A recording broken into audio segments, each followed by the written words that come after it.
Hey everyone, Rachel Jensen here, broker owner of Luna Realty Belize. I'm from New York originally, made my way down here to Ambergris Key about 11 years ago, and Belize is where I call home. And in this series, in the inbox, if you're new to tuning in, we do pull questions from the inbox, text messages from folks like you who are wondering about what life is like here, what the real estate market is like here. And today we are in question number 3. So let's just jump right in. Today's question is from Sandy. And Sandy asks a very basic question, but it's a great question and one that I actually get asked quite a bit is how do you get groceries? And I'm going to answer that part first. Then we're going to dig into the second part there. How do you get groceries? So there are a couple of different types of supermarkets here. There are the local little tiendas that you have on the corner where you can get the recado, which is the local seasoning, and you can get more of the local items there. And then depending where in the country you are, you may find that there are some larger supermarkets that tend to carry more of the North American products. On Ambergris Key, because we do have such a large expat population and a huge number of tourists that are coming in, you are able to find a lot of North American products that you may not necessarily be able to find if you're in smaller villages on Belize mainland. But with that being said, regardless of where in the country you are, you will tend to find a really great produce.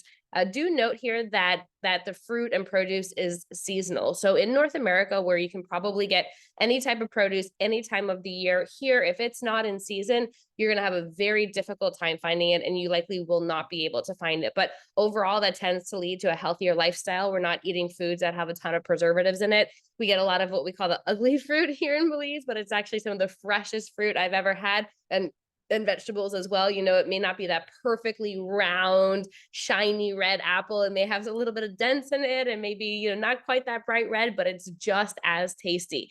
And so as long as you're able to just adapt your thinking and shift your thinking as you're looking for produce and understand that it doesn't need to be that perfect fruit, you'll find that the produce here is really, really good. But there are tons of produce stands all throughout the country, as I mentioned. And here on Ambergris Key, there is no shortage of them for sure. A lot of the stands as well, you can typically find fresh juices, which is really delicious. You get the orange juice, the coconut water, just a lot of different juices for you there. And I do want to mention this one more time. I know I said it before, but there really are no preservatives in the food. And as a result, it does tend to spoil a little bit quicker, right? So if you're used to buying 2 weeks worth of bananas, maybe take a scale back and you can buy a week's worth of bananas because they will spoil after a few days. And just to give you some perspective of pricing, here you can get five local bananas for $1 Belize, which is 50 cents US. So I tend to just buy them in bulk and end up putting them in the freezer, have them with smoothies or whatever else it is that you want to use them for. So very easy to do grocery shopping. The one thing I will mention though is that it does become like a scavenger hunt at some point.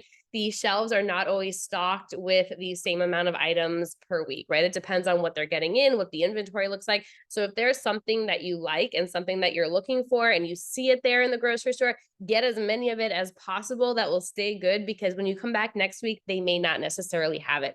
And so I know for me and a lot of my friends who live here on the island, we do tend to go from store to store. We have a store that we like for this, a store that we like for that. We'll go to the produce stand, 20 minutes away instead of 5 minutes away, because the one 20 minutes away has better fruit selection, or maybe they have avocados, whereas this fruit stand doesn't have avocados, or maybe they're the first ones to get mango in when mango season comes in. So there's a lot of little things like that to bear in mind, but over time you do tend to make it work. You really do. And what's fun here on Ambergris Key is that on Tuesday mornings, it's quite early Tuesday mornings, about 5 o'clock in the morning, the Mennonites will come over with just boatloads, literally boatloads of produce, and they'll set up on back street.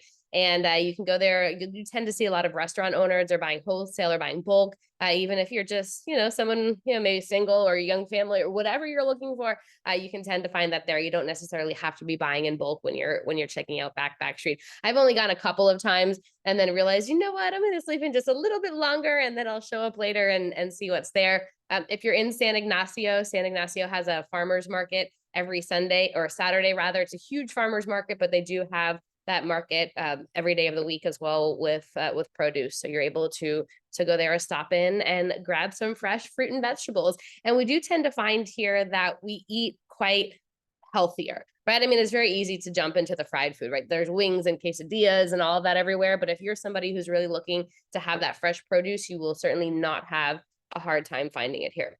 All right. So if you have not yet requested the 12 must know facts before you buy real estate in Belize, please make sure you do that. Info at lunarealtybelize.com. As I've mentioned to you, I've been here for over a decade at this point, and one of the biggest mistakes I see from people who are coming in and buying real estate is they don't do their homework.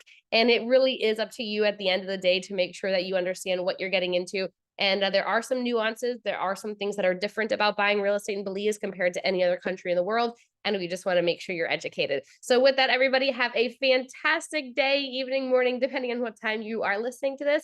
And we look forward to hearing from you. Bye, everyone.